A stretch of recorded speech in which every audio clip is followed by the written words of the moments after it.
তো আমরা এখন যেটা নিয়ে আলোচনা করবো সেটা হচ্ছে ত্বরণ ও মন্দন। ত্বরণ বলতে কি বোঝায়? ত্বরণ হলো এরকম যে সময়ের সাথে কোনো বস্তুর সময়ের সাথে কোনো বস্তুর কি বেগের পরিবর্তনের হার। তো সময়ের সাথে কোনো বস্তুর বেগের পরিবর্তনের হার কি আমরা কি বলি? তোমার ত্বরণ বলি। তো পরিবর্তন বলতে কিন্তু তোমার দুই ভাবে হতে পারে, পরিবর্তন দুই ভাবে হতে পারে। একটা হলো বৃদ্ধি পেলেও সেটা পরিবর্তন, আবার আরেকটা কি হ্রাস পেলেও কিন্তু সেটা কি পরিবর্তন। তো যদি সময়ের সাথে কখনো বেগের পরিবর্তন, মানে বেগের পরিবর্তন আবার বলি যে বেগের পরিবর্তন দুই ভাবে হতে পারে। একটা হলো বৃদ্ধি পেলে পরিবর্তন, আর একটা কি হ্রাস পেলে পরিবর্তন। যদি কখনো দেখো যে সময়ের সাথে বেগের বৃদ্ধির হার বোঝায়, তাহলে মনে রাখবা সেটা ধনাত্মক ত্বরণ। সেটা কি ত্বরণ? ধনাত্মক ত্বরণ, বা সংক্ষেপে আমরা সেটাকে ত্বরণ বলতে পারি। আর যদি কখনো দেখো যে সময়ের সাথে বেগের হ্রাসের হারকে বোঝায়, মানে বেগ বৃদ্ধির হার না বুঝে বেগ হ্রাস, তাহলে সেটাকে আমরা বলি ঋণাত্মক ত্বরণ বাকি মন্দন। ঠিক আছে?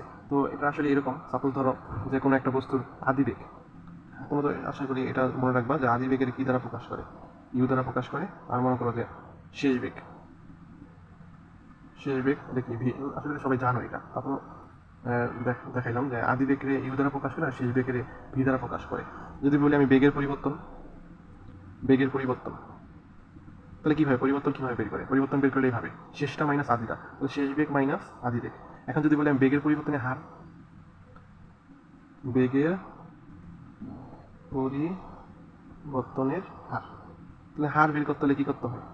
সময় দিয়া জাস্ট ভাগ করতে হয়, V minus U by T. এই যে, তাহলে সময়ের সাথে বেগের, এটা হলো বেগের পরিবর্তন, আর সময় দিয়ে যদি আমি ভাগ করি তাহলে আমরা পাবো বেগের পরিবর্তনের হার। তাহলে এই বেগের পরিবর্তনের হারটাকে আমরা বলতে পারি ত্বরণ। এই বেগের পরিবর্তনের হার, সেটাকে আমরা কি বলতে পারি? ত্বরণ। ত্বরণ নির্ণয় সূত্র আমরা কি পেলাম?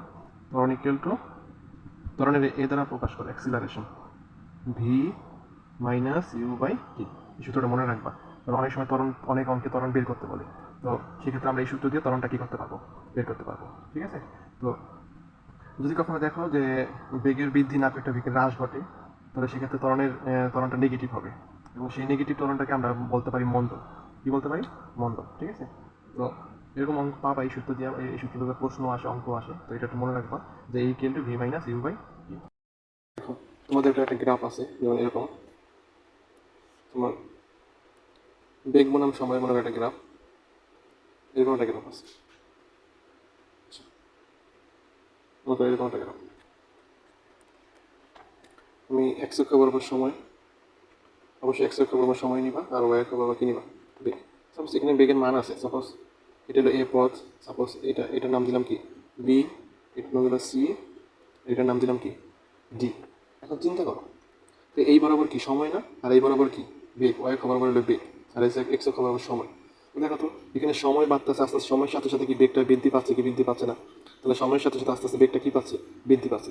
যেহেতু সময়ের সাথে সাথে বেগটা কি পাচ্ছে? বৃদ্ধি পাচ্ছে, সেহেতু এই অংশে কি ত্বরণ আছে নাকি নাই? অবশ্যই ত্বরণ আছে। আমি কি বলছিলাম তোমাদের, যে সময়ের সাথে সাথে বেগ বৃদ্ধির হারই মানে কি ত্বরণ বা ধনাত্মক ত্বরণ। যেহেতু এখানে সময়ের সাথে সাথে বেগটা কি পাচ্ছে? বৃদ্ধি পাচ্ছে, যেহেতু এখানে কি আছে? ত্বরণ আছে। ঠিক আছে?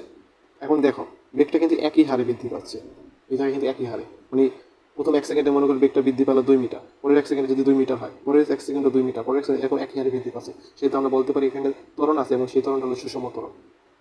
এবার দেখো বি অংশে, দেখো তো সময় বাড়তেছে, তোমার বেগ কি বাড়তেছে না? বেগে দেখো এই বরাবর কিন্তু বেগ, তাহলে সময় বাড়তেছে, বেগ কি বাড়তেছে না? বেগ একই আছে, বেগ একই আছে, কারণ বেগের কোনো বৃদ্ধি হচ্ছে না। মানে বেগ সবসময় কি আছে এখানে? দেখো সময়, যে সময় এই বরাবর যাইতেছে, সময় বাড়তেছে, সময় বাড়তেছে, কিন্তু বেগ কিন্তু উপরের দিকে বাড়তেছে না, বেগটা কি এই বরাবরই রয়ে গেছে না। তার মানে এটা কি সমবেগ। এক্ষেত্রে কি বেগ? সমবেগ। আবার এই অংশে দেখো, সময় বাড়তেছে, সময়ের সাথে সাথে বেগটাও কি পাচ্ছে? বৃদ্ধি পাচ্ছে, এবং একই হারে বৃদ্ধি পাচ্ছে। তার মানে এই অংশে ত্বরণ আছে, এই অংশে ত্বরণ নাই।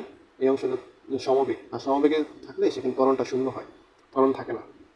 আবার এই অংশে দেখো, এই অংশে কিন্তু ত্বরণ আছে, সুষম ত্বরণ। আর এই জায়গায় দেখো তো একটু, সময়ে যাইতেছে আস্তে আস্তে, বেগটা কি নিচে নামতেছে না? এই যে গ্রাফটা কি নিচে নামতেছে না? মানে বেগটা হ্রাস পাচ্ছে না, সেহেতু এই অংশে কি আছে? মন্দন আছে। ঠিক আছে? এই সম্পর্কে আমি আরো গ্রাফ আনবো, এগুলো সম্পর্কে আরো বিস্তারিত বলবো, জাস্ট এখানে একটু বললাম।